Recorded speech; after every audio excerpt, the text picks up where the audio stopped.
है हमारे खास कार्यक्रम बैलेट बॉक्स में और आज बैलेट बॉक्स में हम पहुंच चुके हैं वाराणसी के कैंट विधानसभा में। आपको बता दें कि जो वाराणसी का कैंट विधानसभा है वो कभी भाजपा का गढ़ हुआ करता था। 91 के बाद से देखा जाए तो अब तक भाजपा के ही हिस्से में ये सीट जाती रही है। ऐसे में इस बार क्या है चुनावी मुद्दे, सीधे चलते हैं जनता के पास और जानते हैं जनता से कि क्या रहेंगे चुनावी मुद्दे और क्या देख के जनता जो है इस बार अपना मत का उपयोग करने जा रही है। जनता में आक्रोश बहुत ज्यादा है। ना इंफ्रास्ट्रक्चर है, रोड की हालत बहुत खराब है। मेरा विचार इस बार नोटा पे है। अखिलेश यादव पे ही भरोसा है जो उत्तर प्रदेश में काम करेंगे। काम बहुत कम हुआ है, सड़कें टूटी हैं। राजा सबसे वरिष्ठ हैं, काफी दिनों से ये सीट जो है वो भाजपा के खेमे में रही है, लेकिन इस बार क्या है रहेगा चुनावी मुद्दा और क्या देख के आप इस बार वोट करने जा रहे हैं? पिछले दिनों यहाँ से भाजपा को वोट दिया गया था और एक ही परिवार के विधायक लगातार करीब 20 साल से यहाँ पर विधायक रहे हैं। हमारे कैंट विधानसभा में विकास के नाम पर जीरो है और काम बहुत कम हुआ है। सड़कें टूटी हैं, नालियाँ बनी नहीं हैं, पानी का निकास है। कारण क्या है, क्यों नहीं हो पाया विकास? क्योंकि यहाँ पे जो विधायक हैं वो भी भाजपा के हैं और केंद्र में सरकार भी भाजपा की है। ऐसे में कहाँ पे रुकावटें आ रही है और क्यों नहीं हो पा रहा है विकास? हम लोग जैसा महसूस करते हैं कि इसमें नरेंद्र मोदी जी का कोई दोष नहीं है। हमारा विधायक बहुत लापरवाह है। विधायक कतई बात जनता की बात सुनता नहीं है। कहा यह जाता है कि कैंट में कोई प्रत्याशी नहीं, कमल जीतता है। क्या लगता है इस बार कमल की स्थिति क्या होने जा रही है कैंट? पढ़े लिखे लोगों की कॉलोनी है। अभी तक भाजपा पर भरोसा करते रहे हैं। 40 साल से मैं बीजेपी को वोट देता आया हूं और भाजपा के साथ रहा हूं, लेकिन अब की बार भाजपा के साथ कैंट 40 साल से वोट दे रहे हैं, उसके बावजूद इस बार भाजपा से बगावत का कारण क्या है? मुख्य कारण क्या है? विकास का न होना। कौन लगता है विकास पूरा करेगा? किस पे आपको उम्मीदें हैं कि जो आपकी जो विकास की जो बाधाएं आई हैं उसको दूर करेगा और जो जनता की समस्याएं हैं उसका समाधान निकालेगा? कौन ऐसा प्रत्याशी है या कौन ऐसी पार्टी है जो इस बार कैंट की स्थिति जो है वो सुधारेगी? अभी अन्य पार्टियों के टिकट का खुलासा हुआ नहीं है, नाम अभी सामने आए नहीं है। अभी तक बीजेपी का नाम आ चुका है। बीजेपी का जो नाम सामने आया है उससे कतई पूरी जनता नाराज है। और भी लोग हैं, सीधे बात करते हैं और भी लोगों से। क्या है समस्याएं, जो मूलभूत समस्याएं हैं आम जनजीवन को चलाने के लिए जो कि नहीं होनी चाहिए, ऐसी कौन कौन सी समस्याएं हैं जिसको 5 सालों में पूरा नहीं किया गया है? और एक बार फिर अब चुनाव है तो जनता एक बार फिर से सर्वोपरि है, तो जनता इस बार क्या उम्मीद बना रही है? कौन सा प्रत्याशी जो है वो इस चीज़ों को दूर करेगा और उनकी जो समस्याएं हैं उसका समाधान निकालेगा? मुझे तो नहीं लगता कोई ऐसा प्रत्याशी है जो यहाँ की समस्याओं को दूर कर पाएगा। तो मतलब सीधे तौर पर आप नोटा का उपयोग करने जा रहे हैं? नोटा। हमारे यहाँ रोड का स्थिति देखिए। भाजपा की तो चलिए स्थिति समझ में आ रही है कि जो रोष है वो दिख रहा है, लेकिन अन्य पार्टियों को दरकिनार करना, नोटा का उपयोग करना, उसका कोई खास वजह? हाँ, मुझे जो जितने उम्मीदवार हैं मुझे कोई अच्छा नहीं लग रहा है। समझ में नहीं आ रहा है कि ये लोग विकास कार्य कर पाएंगे। किस लहजे में विकास चाहिए जो कि आपको लगता है कि ये जो प्रत्याशी हैं, संभावित प्रत्याशी, इनमें से कोई भी पूरा नहीं करेगा? नहीं, न हुआ है न कर रहे हैं, ये न किया है न करेंगे। ये आते हैं बार बार धोखा देते जनता को, इसलिए मेरा विचार इस बार नोटा पे है। और भी लोग हैं, तो तमाम तरह की प्रतिक्रियाएं हैं। कहीं बीजेपी में रोष है तो कुछ लोग ऐसे भी हैं जो नोटा का उपयोग कर रहे हैं। अगर आपसे बात की जाए, सीधे सवाल पर आते हैं कि आप इस बार क्या देखेंगे, विकास का एजेंडा, मैनिफेस्टो या पार्टी? इस बार भी अखिलेश यादव पे ही भरोसा है जो उत्तर प्रदेश में काम करेगा। पर लेकिन उम्मीद ये की जा रही है कि सपा और कांग्रेस के गठबंधन के बाद ये जो सीट है कैंट की वो कांग्रेस के खेमे में जाती है, तो आप क्या कांग्रेस के साथ? गठबंधन तो रहेगा ना, अभी तो क्लियर नहीं हुई है। खैर, जब भी क्लियर होगी तो हम लोग इसी गठबंधन के साथ रहेंगे। गठबंधन का कभी विरोध हुआ करता था, लेकिन बहरहाल आज गठबंधन है तो आप गठबंधन के पक्ष में हैं। हम लोग भी शुरू से भाजपाई थे और 35 साल से इस परिवार को झेल रहे हैं। लग रहा है कि इस कैंट विधानसभा में कोई दूसरा परिवार ही नहीं है जो विधायक बन सकता हो। परिवारवाद को देखते हुए आप इस बार जो गठबंधन हुए हैं कांग्रेस और सपा के, इसलिए आप कांग्रेस और सपा के साथ जाना चाह रहे हैं? उम्मीद बंधी है। अखिलेश यादव का जो 2.5 साल का कार्यकाल देखा है और जो विकास देखे हैं, उसके हिसाब से लगता है कि अभी भी उनको मौका दिया जाए तो बहुत काम करेंगे उत्तर प्रदेश में। किस लहजे का कार्य है जो आपके क्षेत्र में नहीं हो पाया पिछले 5 सालों में, और क्या क्या दिक्कतें होती थी आपको अपने विधायक से मिलने में, और अब जब विधायक आपके द्वार खुद आ रहे हैं तो क्या क्या बातें विधायक आप लोगों से कर रहे हैं? विधायिका का दर्शन 5 साल नहीं, पिछले 7 साल से नहीं हुआ है इस कॉलोनी में। न सड़क न नाली, कुछ भी। जो कॉलोनी में रहते हैं उनको अन्न पानी की तो दिक्कत नहीं है, लेकिन सड़क, जो विकास, बिजली, ट्रांसफार्मर, यही सब चाहिए होता है, जिसके लिए बहुत उदासीन है। न कभी चुनाव का माहौल है, तो ऐसे में अब तो प्रत्याशी आ रहे होंगे। कौन से ऐसे प्रत्याशी हैं जो तमाम तरह की लुभावक बातें भी करते होंगे? इस बार भी कुछ ऐसा ही होगा, सभी प्रत्याशी हर घर जाएंगे। उन प्रत्याशियों को लेकर आप अपना जो रोष है, क्या उनके सामने रख रहे हैं? बिल्कुल रोष, आपके सामने ही रोष रख रहे हैं। ये चीज तो टेलीकास्ट भी होगी, उनको दिखेगा भी। तो मतलब सीधे तौर पर उम्मीद की जाए कि इस बार आप सपा और कांग्रेस के खेमे में जा रहे हैं। और भी लोग हैं, सीधे बात करते हैं, क्या क्या समस्याएं हैं जिसका समाधान पिछले 5 सालों में नहीं हो पाया कैंटोनमेंट विधानसभा में? खास तौर पर वार्ड नंबर 28 की अगर बात करें तो इस वार्ड में क्या क्या दिक्कतें थी जिसको दूर नहीं किया गया विधायक द्वारा या फिर सभासद द्वारा, या फिर अगर बात करें सीधे तौर पर प्रदेश सरकार द्वारा? देखिए, सभासद और कैंट विधानसभा की अगर हम बात करते हैं तो हमारे यहाँ का सभासद बीजेपी का, हमारे यहाँ का मेयर बीजेपी का, हमारे यहाँ का विधायक बीजेपी का, लेकिन न साफ की व्यवस्था है, न सफाई की व्यवस्था है, न रोड की व्यवस्था है। इसलिए हम मुलायम सरकार के साथ हैं और इस बार हमारा जो भी विधायक प्रतिनिधि अगर वो चुनते हैं तो हम उनके संग पूर्ण बहुमत के साथ हैं। वार्ड नंबर 28 की अगर बात की जाए तो कितना विकास हुआ है और पिछले 5 सालों में, और अब किससे है उम्मीद जो विकास नहीं हो पाया है वो कौन पूरा करेगा? देखिए, उम्मीद की बात तो छोड़िए, हम लोग इतना ज़्यादा दुखी हैं। हमारे देश के प्रधानमंत्री ने बोला कि वंशवाद और परिवारवाद नहीं चलेगा, लेकिन उसके बावजूद भी कुछ षड्यंत्रों ने परिवारवाद और वंशवाद को टिकट देकर हमारी कैंट विधानसभा की जनता को दुखी कर दिया है।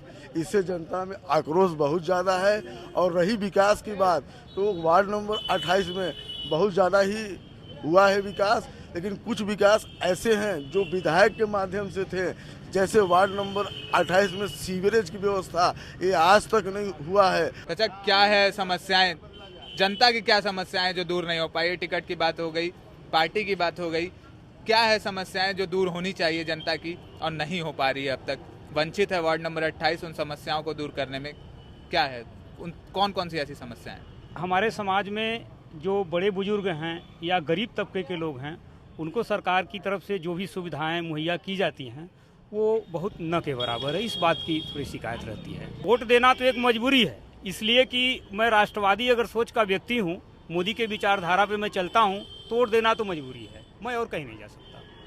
मतलब आप, लेकिन मैं चाहता मजबूरी है इसलिए भाजपा के साथ जा रहे हैं? जी, मैं चाहता हूँ ऐसा प्रत्याशी हो जो कम से कम जन जन तक पहुंच सके, उनकी बात को सुन तो सके कम से कम। इस स्तर का चुनाव तो प्रधानमंत्री मोदी ने 2014 में ही जीत लिया है। प्रदेश स्तर की बात है अपने क्षेत्र की, बात है अपने विधायक की, बात है अपने प्रदेश के सरकार की। मैं यही चाहता हूं कि कैंडिडेट ढंग का हो जिससे हम लोग खुल के साथ दे सकें। इसी बात को मैं फिर आपसे दोबारा कहना चाह रहा हूं। और भी लोग हैं, उनसे बात करते हैं कि क्या क्या है समस्याएं जो दूर होनी चाहिए थी वार्ड नंबर 28 की, नहीं हो पाई है, और क्यों नहीं हो पाई है? वार्ड नंबर 28 में कोई समस्या है ही नहीं। मतलब यहाँ राम राज चल रहा है, फिर विरोध किस बात का? वार्ड नंबर 28 में प्रत्याशी को लेकर विरोध है। और भी लोग हैं, इनसे ही बात करते हैं। क्या होना चाहिए चुनावी मुद्दा असल मायने में? किस एजेंडे पे चुनाव लड़ना चाहिए पार्टियों को, और कितना कार्य है जो उनको करना चाहिए, और जमीनी हकीकत में पिछले 5 सालों में जो कार्य नहीं हो पाए हैं उसको कौन दूर करेगा?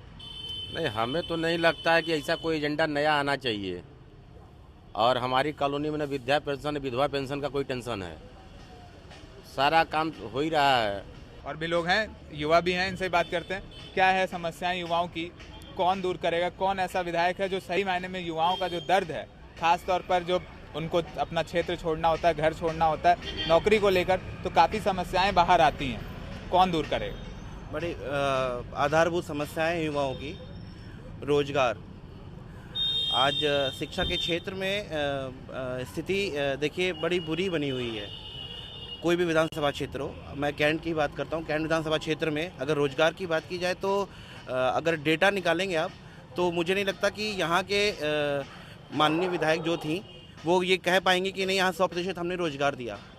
और विकास की बात की जाए तो ना इंफ्रास्ट्रक्चर है, रोड की हालत बहुत ख़राब है, जो भी बेसिक चीज़ें हैं वो उनकी हालत बहुत ही ख़राब है। अखिलेश यादव युवा मुख्यमंत्री थे, उनका भी एक दायित्व बनता था प्रदेश में। इस बार क्या रहेगा मुद्दा और किस मुद्दे पे आप किस पार्टी की तरफ अपना रुख ले जाएंगे?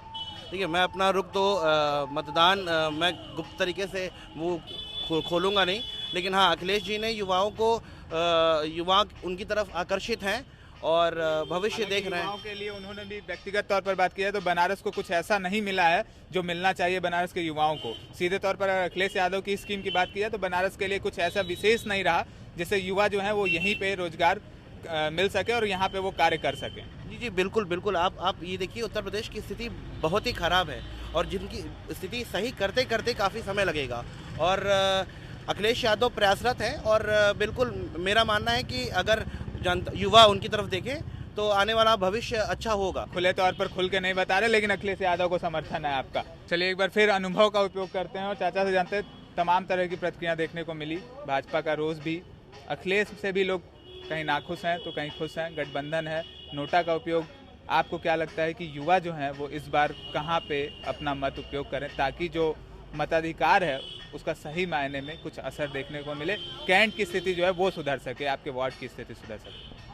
सारे प्रत्याशी घोषित हो जाए तब ये देखा जाए कि इसमें काम करने वाला कौन है। अभी तो सारे प्रत्याशी आए नहीं। हम आपको बता दें यहाँ की तस्वीर, कैंट विधानसभा में हम आज बैलेट बॉक्स कर रहे थे, जहाँ पर एक बात है कि कमल जीतते आया है, भाजपा का गढ़ कहा जाता है, लेकिन इस गढ़ में कहीं ना कहीं अब सीन लग चुका है। चाहे वो परिवारवाद की बात हो, टिकट वितरण को लेकर बात हो, विकास के एजेंडे की बात हो, लेकिन एक चीज़ तो स्पष्ट है कि जो मत है उसका उपयोग कहीं ना कहीं अब भाजपा को चोट का कारण बन सकता है। बैलेट बॉक्स में पहुंच चुके हैं वाराणसी के उत्तरी विधानसभा में। आपको बता दें, उत्तरी विधानसभा में 2012 में भारतीय जनता पार्टी से विधायक चुने गए थे यहाँ पे। हालांकि बसपा और भाजपा के बीच में यहाँ लड़ाई देखने को मिली थी। एक बार फिर वार्ड नंबर 5 की हम बात करेंगे। पिछले 30 सालों से कोई विकास का कार्य नहीं हुआ, इतना काम नहीं हो पाया जितना होना चाहिए था। वार्ड नंबर 5 के कुछ लोग हैं, वो जनता है जो इस बार फिर विधायक को चुनने जा रही है। सीधे बात करते हैं लोगों से। सर, पिछले 5 सालों में क्या क्या कार्य हुआ है और कौन सा ऐसा कार्य है जो नहीं हो पाया है, जिसकी उम्मीद थी आपको कि आपके विधायक करेंगे लेकिन अब तक नहीं कर पाए? तो विधायक जी ने जो कार्य था अपना समय और गली रास्ते हर चीज़ के लिए किया, और कुछ चीज़ें जो बाकी हैं वो तो हर कार्यकाल में रुका ही रहता है। किस तरह के कार्य है जो विधायक जी ने पूरा किया है जनता के बीच में जाके, जो जनता की आम समस्याएं, जो मूलभूत समस्याएं हैं, उसको कितना दूर करने में वो सफल रहे हैं पिछले अगर 5 सालों की बात की जाए तो 5 सालों में विधायक जी ने अपने फंड से खंभे और हैंडपंप ये सब चीज़ें दिए हैं। किस तरह का कार्य था जो इन्होंने पिछले 5 सालों में किया और कहाँ पे कमियां रह गई, कैसे दूर हो गया वो कमियां? देखिए, यहाँ पे चूंकि सेंट्रल गवर्नमेंट से पिछली बार जो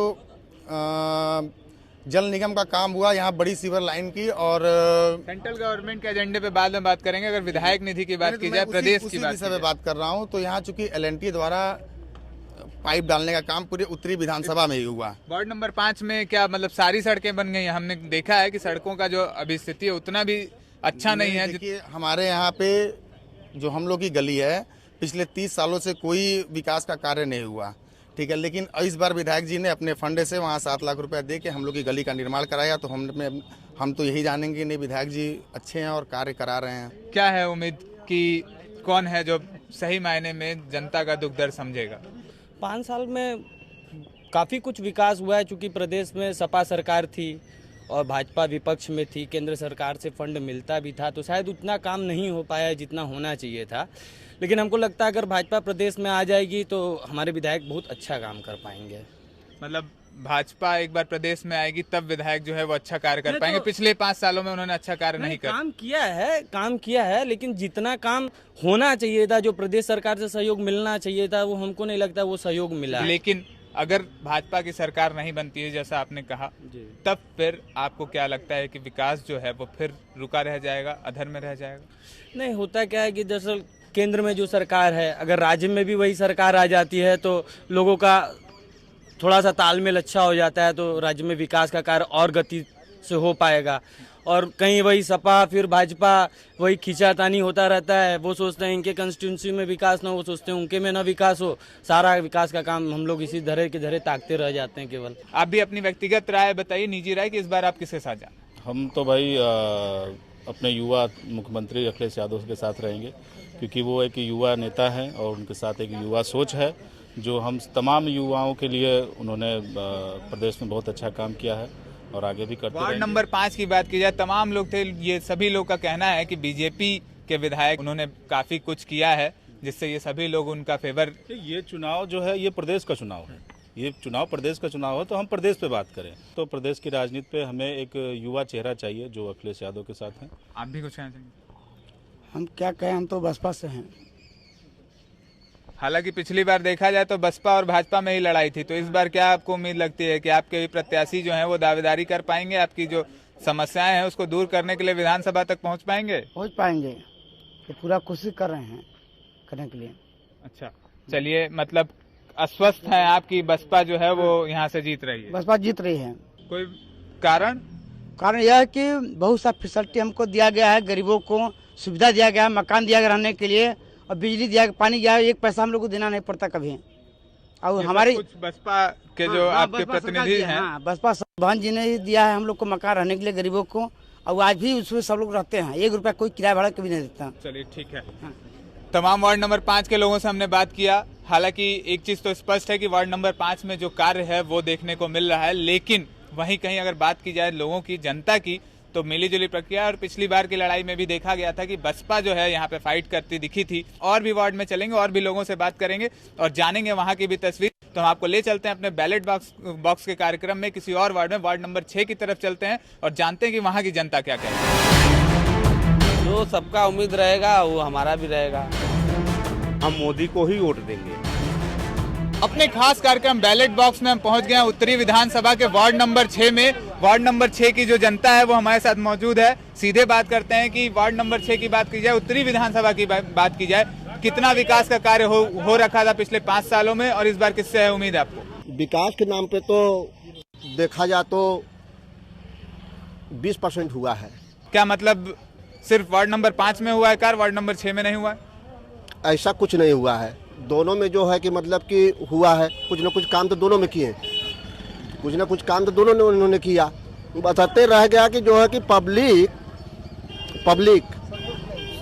क्या संतुष्ट कहाँ हुआ यार? नहीं तो क्यों, क्या कहाँ दिक्कत आ गई? विधायक मिलते नहीं थे जनता से, या फिर जो काम की गति थी उस पे उनका नजर जो था वो धीरे था, या मतलब काम पे उनकी पकड़ कमजोर थी? नहीं, ऐसी बात नहीं थी।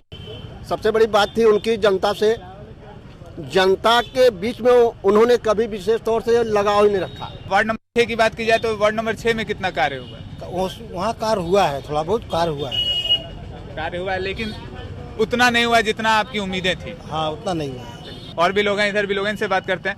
किससे उम्मीद, कौन जो विकास की बात सभी पार्टियां करती हैं, सभी नेता जो हैं वो अब आपके बीच आ रहे हैं, क्योंकि ये महापर्व है लोकतंत्र का। लोकतंत्र की बात करते हैं लोग, लोकतंत्र की परिभाषा बताते हैं लोग, लेकिन लोकतंत्र का महापर्व जो होता है यही समय होता है। और इस समय सभी नेता, सभी प्रत्याशी जनता के बीच में देखने को मिलते हैं। किसके साथ जाएंगे और क्यों जाएंगे? अरे जो सही काम करेगा, ढंग की बिजली, ढंग की सीवर, ढंग की सब कुछ। विधायक जो पिछले 5 सालों में थे आपके यहाँ, इन्होंने ढंग का कार्य नहीं किया है? क्या हुआ है बताइए? रोड कहीं टूटा फूटा है, पानी गंदा आता है नल में, ये सब क्या है?